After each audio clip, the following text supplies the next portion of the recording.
ሁላችሁም ግን የደስታ ምንጭ ነው ብላችሁ የምታስቡት ሰው የሐዘናችሁ ምንጭ ሲሆን ቴዲ የሚባለው ላይ ገለውታል። እንዴት አንድ ሰው ሚስቱ ባልሆነ ሴት ይጋደላል? አረብ ሀገር ላይ ሰው መግደል ማለት የምሞትበትን ቀነ ቀጠሮ መያዝ ማለት ነው። ማንም አይተውም። ኢና ሊላሂ ወኢና ኢለይሂ ራጂዑን። ወንድማችን ቴዲ ራያ እንግዲህ ባለቤቱ አሁን የለቀቀችውን ላሳያችሁ ነው የመጣሁት። በቅድሚያ ሰላም አለይኩም ወራህመቱላሂ ወበረካቱ። ዴፋንድሻ ቤተሰቦች እንዴት ናችሁ? ወላሂ እኔ እንጃ ለምን እንደው አላቅም። ሚስቱና እናቱ በጣም የመጨረሻ ነው ያሳዘኑን። እናት ይበልጥ ሚስትም ደግሞ እንደዛው። ምክንያቱም ልጅ በጣም ጥሩ ልጅ ነው፣ ጥሩ ባል ነበረ። እንደምታውቁት አንድ ልጅም አፍርተዋል እና ብዙ ጊዜ ስለሱ የፖስተው ላሳያችኋለሁ። እሱንም ብዙ ጊዜ የሚፖስተው ምን እንደታውቃላችሁ? የመጀመሪያም የመጨረሻም ዜዷ የኔ በቃ ኤፍቢው ፕሮፋይሉ ሁሉ ነገሩ ስለሷ አሁን ላሳያችሁ ነው። ቲክታኩ ሙሉ እንደዛ ስለሷ በቃ እንደዚህ አይነት ባል የለም እኮ አሁን ላይ እኮ ባል እኮ ሚስት አግብቶ እኮ አይደለም እንደዚህ የሚስቱን ነገር 10 ጊዜ ሊፖስት ሚዲያው ላይ ሊያስተዋውቅ ቀርቶ ባል አለኝ ራሱ አይሉም ወንዶች እንደምናውቀው። እሱ ግን እንደዛ አይነት ወንድ ነው። ደሞና ሄቱ አንጀቴን የበላው ምንድነው? ለቤተሰብ አንድ ወንድ ነው ቴዲ፣ ለእናቱ አንድ ወንድ ልጅ፣ በዛ ላይ የሚረዳት አንድ ወንድ ልጅ፣ አንድ ትልቅ ወንድ እሱ ብቻ ነው። ትንሽም ትልቅም ወንድ የሚባል ነገር የለውም። ከቤታቸው አንድ ወንድ ልጅ ቴዲ ብቻ ነው ለእናቱ ማለት ነው። በዛ ላይ ደግሞ እናቱን የሚረዳው እሱ ነው፣ እናቱን የሚያስተዳድረው እሱ ነው። እና እስኪ ያውን አሳያችኋለሁ። እቺ እንግዲህ ባለቤቱ ነች፣ ዜድዬ ነች። ያው እኔ ጋር ጓደኛ ስለሆነ ኤፍቢ ላይ ላሳያችሁ ነው። ምን አለች? ኧረ ባልየው አለሁ በለኝ ተቃጠልኩኝ እኮ አለች። ወላሂ እንዴት አንጀቴ እንደበላ። እናንተ ብቻ አሰቡት፣ የምትወዱትን ሰው የሚወዳችሁን ሰው ባላችሁን በሆነ ቅጽበት ብታጡት ምን ይሄ መጥፎ ባል ምናምን አይደለም። መጥፎ ባል ከሆነ አላህ እንኳን ወሰደው ይባላል። ለምሳሌ እዚህ ጋውን ባላችሁ የበደላችሁ ምናምን አላችሁ፣ እነሱን አይደለም እኔ የምላችሁ። እንደዚህ ጥሩ ባል ያላችሁ፣ እንደዚህ እንደሱ አይነት ባል ያላችሁ ቢሞት ብላችሁ ሰቡት። እኔ ሳስበው በቃ እንደዚህ ቢሞት ብዬ ሳስበው ኧረ ቢስሚላህ ምን እንደሚሰማኝ እንኳን አይደለም ሞቶ ብቻ የኔ እናትን እንጃ። ኮሜንት ሸዋዬ ያለቻትን እኔ ቃል አጠረኝ። እህቴ ዜድዬ ምን ልበልሽ? እኔማ አብሽሪ ብያታለሁ። እቺ ደግሞ መሲ ነች፣ የብሬክስ ሚስት መሲ ነች። ፈራሁሽ እኮ እህቴ፣ እንዴት ላናግርሽ ግራ ገባኝ። ምን ነው ማለት ይከብዳል። አላህ ይሶብርሽ ለማለት ራሱ ደውሎ በጣም ይከብዳል። እውነቷን ነው መሲ። ወላሂ ከቅጣት ሁሉ ቅጣት የሚወዱትን ማጣት በጣም ከባድ ነገር፣ በጣም በዛ ላይ እንደዚህ አይነት ምርጥ ባል ተመልከቱ። ኮሜንት ዜድዋ በምን ቃል አጽናናሽ? እግዚአብሔር ያጽናሽ፣ እንደው ድንግል ማርያም ታጽናሽ። ታናሽዋ ምን ቀን ነው ይሄን የማይቻል መርዶ የሰማነው? በቃ እንዳለ ምን ቃል ያጽናናሻል? አሁን እንሂድ ወደዛ። እኔ እንጃ አላቅም ብቻ ሽፉ እንዳለ ስቶሪዋ ማለት ነው፣ እንዳለ ስቶሪዋ። ቆይ ድምጿን ዘፈን ምናምን እንዳይገባብኝ ድምጹን ላጥፋና ላሳያችሁ። ቆይ እዩት።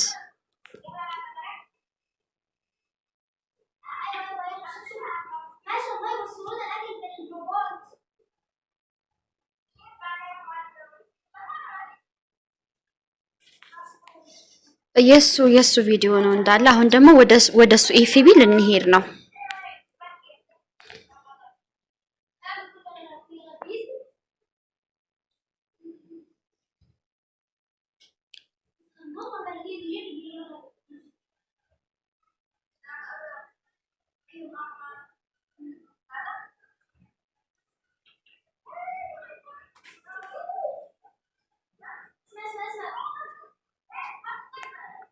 ተመልከቱ።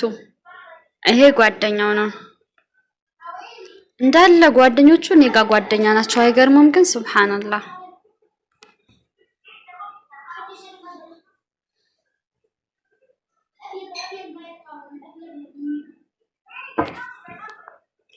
ጉርሻ የፖስተውን ተመልከቱ።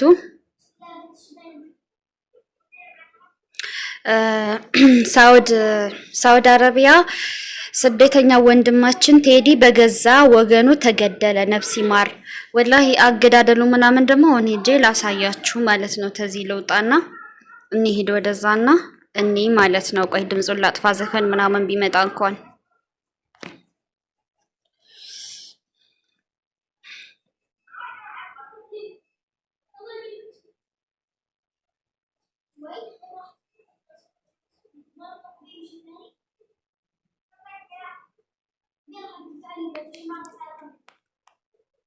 አይ መጥቻለሁ። እንግዲህ ብሬክስ የጻፈውን እኔ እንግዲህ ይሄው አሁን ነው ያስተላለፈው። ይሄንን ብሬክስ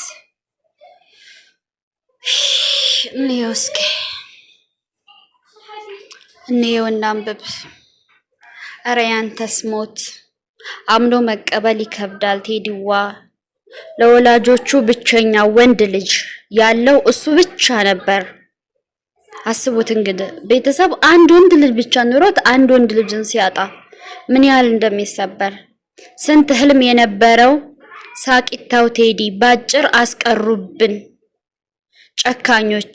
በሰው ሀገር ምድር በአሰቃቂ ሁኔታ እንዳይተርፍ አድርገው ህይወቱ እንዲያልፍ አረጉት።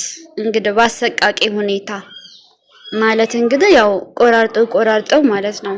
አላህ ይቆራርጣቸውና ቴዲዋ ፈጣሪ ሲፈጥረው እንኳን ሰው ሊያስቀይም ይቅርና ላላጠፋው ጥፋት ራሱ እሺ ይቅርታ ብሎ ስቆ ማለፍ የሚችል ሰው አድርጎ ነው የፈጠረው። ቴዲ እንኳን ለቤተሰብ እንኳን በቅርብ ለሚያቀው ሰው ይቅርና በሚዲያ ለሚያቀው ሰው ራሱ የሚያሳሳ ልጅ ነው። እውነት እኔ ራሱ በጣም ነው የሚያሳሳይ ፊቱ። በቃ የሆነ አይኑ በቃ ሲያወራ ራሱ የሆነ አይኑ ግብር ይላል። በቃ ፈሪ ነው። የሆነ ድፍትፍት ያለ ቅልስልስ ያለ ልጅ ነው ቴዲ። ድንገተኛ ህልፈት ልባችሁ ተሰብሮ ደንግጣችሁና ግራ ተጋብታችሁ በቀጥታ እየደወላችሁ እንዲሁም በውስጥ መልእክት እየላካችሁልኝ ያላችሁ ወዳጆቼን፣ የቅርብ ጓደኞቼና የሚዲያ የምታውቁት እህት ወንድሞቼ ፈጣሪ ለእናንተም ለኛም መጽናናቱን ይስጠን። አሁን ካለሁበት ሁኔታ አንፃር የሁላችሁም መልእክት መመለስ ባልችልም ያለውን ሁኔታ ለማሳወቅ ያክል ግን የቴዲ አስክሬን በዚህ ሰዓት በሳዑዲ መንግስት እጅ እንደሚገኝ ለማሳወቅ እወዳለሁ። የቴዲ አስክሬን አገሩን አፈር እንዲቀምስ እና ወላጆቹ አልቅሰው እንዲቀብሩ አስክሬኑን ወደ ሀገር ቤት ለመላክ እንቅስቃሴ ጀምረናል። የቅርብ ጓደኞቹ አብሮ አደጎቹና የሚዲያ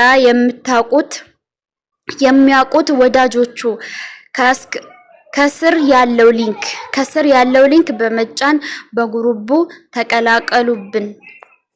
እህትና ወንድሞች በትህትና እንጠይቃለን። ያው ሳውዲ አረቢያ ውስጥ ሪያድ ውስጥ ነው ያለው። እንግዲህ ያው ወደ ሀገር ለማስገባት ነው ይህንን እንትን ያለው በኔክስ መጨረሻ ላይ የገለጸው። ብቻ በጣም ልብ ይነካል። እንግዲህ ሳያጠፋ ራሱ ስቆ ይቅርታ ጠይቆ የሚያልፍ ልጅና በጣም ጥሩ ልጅ ነው።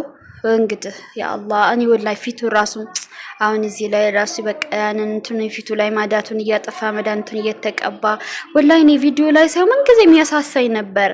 የእውነት የምር ወደው ነበረ። በቃ ያሳዝነኛል። በቃ ለሄድሮ ዩቲዩበሮች ደግሞ በፊት እኛ ግሩፕ ነበረን ሜሴንጀር ላይ። ቆይ እንደውም አሁን ላሳያችሁና እዛ ብዙ ልጆች የድሮ ዩቲዩበሮች እዛ ተሰብስበን በቃ ብዙ ነገር ነበር እንትን ፕሌሊስት እናጫወታለን። ብዙ ነገር እዛ ራሱ አቀዋለሁና በጣም ደግ